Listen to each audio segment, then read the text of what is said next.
Hello, we're here with Monday with the Mayor. This is Prisma Lopez-Marin here with Mayor Denny Spinner. How are you today? Good, how are you? Very well, thank you. We first would like to speak on some things that are happening with the city, and so we would like to ask the mayor about some certain regulations that our community here in Huntingburg would like to should be learning about.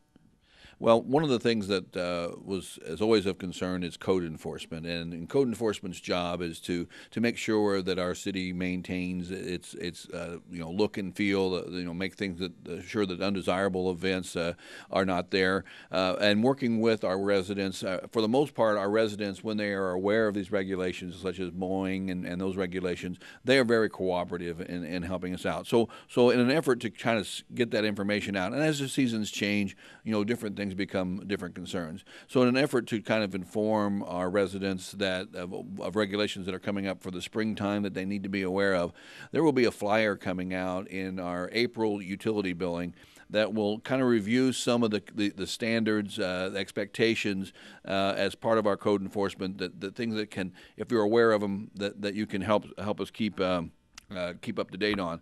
For example, this list will be a little bit more extensive when it comes out. But for example, one of the things that we've had questions about is about dumpsters being placed at your own home. A lot of people in the springtime would rent a dumpster maybe to help do a big spring cleaning where they want to do some extensive cleaning or some remodeling work in their home or whatever.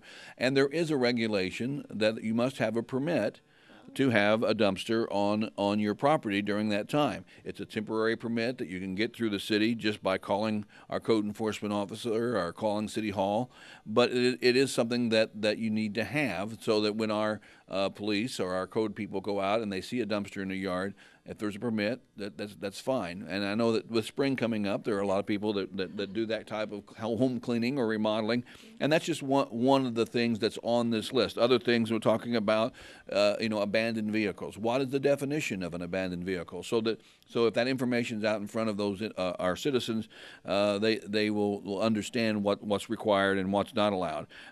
Also, regulations about the length of grass and how long grass should be before it needs to be mowed. But all those things will be items as part of our public relations, our communications effort. Our Board of Public Works asked for this. A code enforcement officer has agreed to put this out. Our communications department is working on the flyer. So you will see it in the April billing. Have that information, just little things like that. And again, I go back to that most people, when they know the regulations, will abide by them. So this is just an effort to kind of get that information out. Springtime's coming, and there is more activity outside with grass and mowing and all those kind of things. Just a reminder of what the regulations are, and I know that for the most part, we'll have great cooperation from our citizens to help comply to those regulations. And that's very important because for many of these issues, you can get fined if you don't abide by them. And again, I go back. It's a lot of that is just knowledge of what the rules are, and so this is an effort for us to help our residents understand what those are. And our last effort in this is to if there is fines involved, that is the last step. Our goal of our code enforcement department is compliance and not fining. So we would much rather see the situation be cleaned up and taken care of rather than go to the extent where you have to exercise any kind of penalty. The whole goal of code enforcement is to make sure that those standards are met, and awareness of the standard is kind of the first step in that. If you don't understand the regulation, how can you comply to it? So that's part of our effort here, is just to get that word out and to say, here's our laws, here's our regulations, and once you understand it, I believe we'll have the majority of folks will want to comply to those regulations. Yeah, absolutely.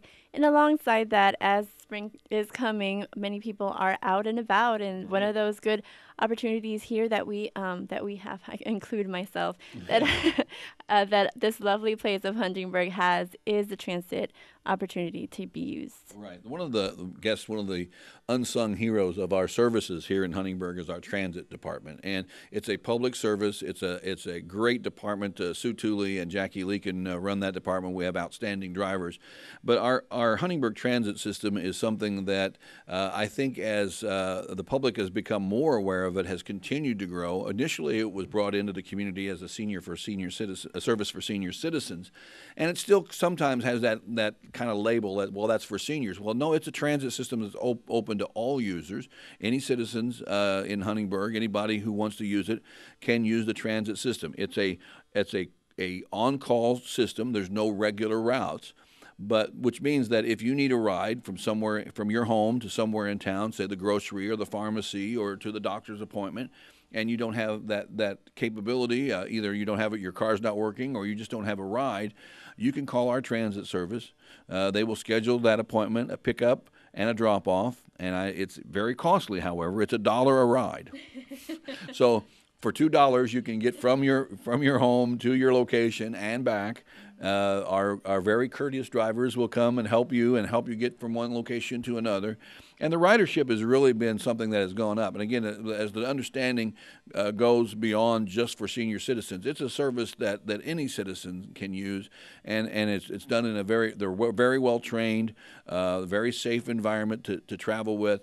And it's something that all you have to do to make that reservation is to call City Hall at 683-2211. The hours are at 8 to 4:30 on Monday through Friday.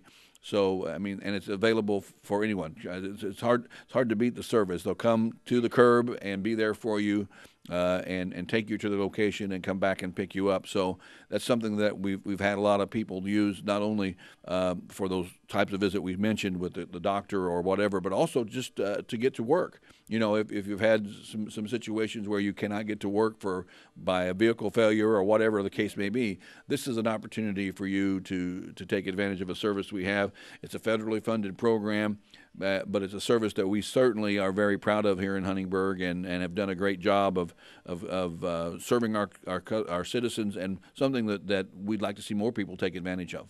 Yeah, absolutely. I was very impressed about it just being in this location, especially because it's very tight-knit type of area. And a lot of small communities, you don't think about a public transportation system being part of a community of 6,000 people, but that's one of the things that we do have. And, when you think of public transportation, you might think of bus lines or subways or things like that. But, Huntingburg has had a long history of providing this service, and I think it's something that we'd like to see more people take advantage of. Absolutely. Well, thank you, Mayor. Thank you very much. You have a great day. Well, thank you so much for joining us here with Mayor Spinner. Thank you for joining us here with Monday with the Mayor. This has been Prisma Lopez for WJTS.